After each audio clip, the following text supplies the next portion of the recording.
se fala em patrimônio, logo se pensa em algo importante. É quando se dá valor para aquilo que representa muito, ao ponto de nem se imaginar que esse bem possa ser perdido, destruído ou apagado da memória. Mas isso depende de cada um. Qual é o seu maior patrimônio?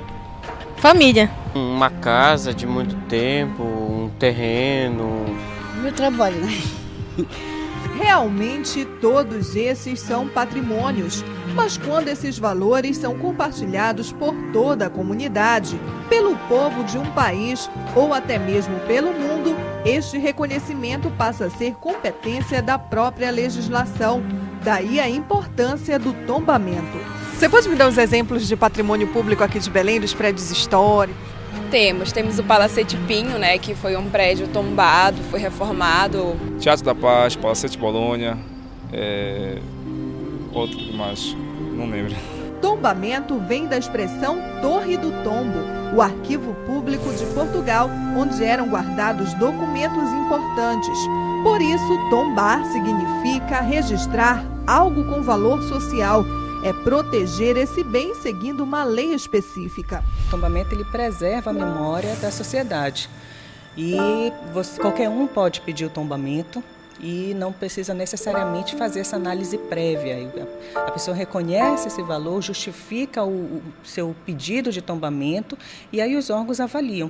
Esse papel não é só do poder público. Se a sociedade não ajuda, não há tombamento que dê jeito.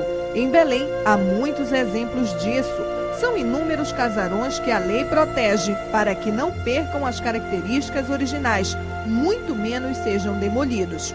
Quando prédios e casarões históricos são de propriedade particular, cabe às famílias a responsabilidade.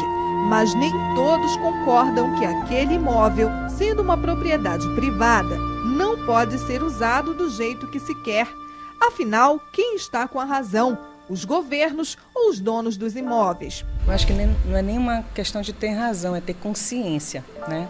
Você tem um imóvel de interesse a preservar, com valor histórico, valor artístico, você tem que batalhar para conseguir recursos para essa preservação. Então, pelo lado do órgão público, tem várias iniciativas que os órgãos vão atrás de recurso para poder restaurar esses edifícios.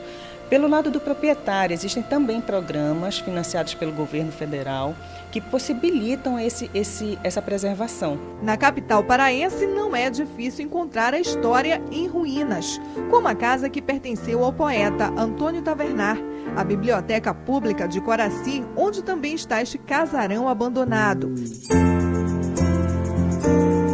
Mas tem pessoas que dão um exemplo. Este italiano, que mora no Brasil há 10 anos, comprou uma casa antiga que reformou mantendo os traços originais e fez um hotel e uma pizzaria que cuida com muito carinho.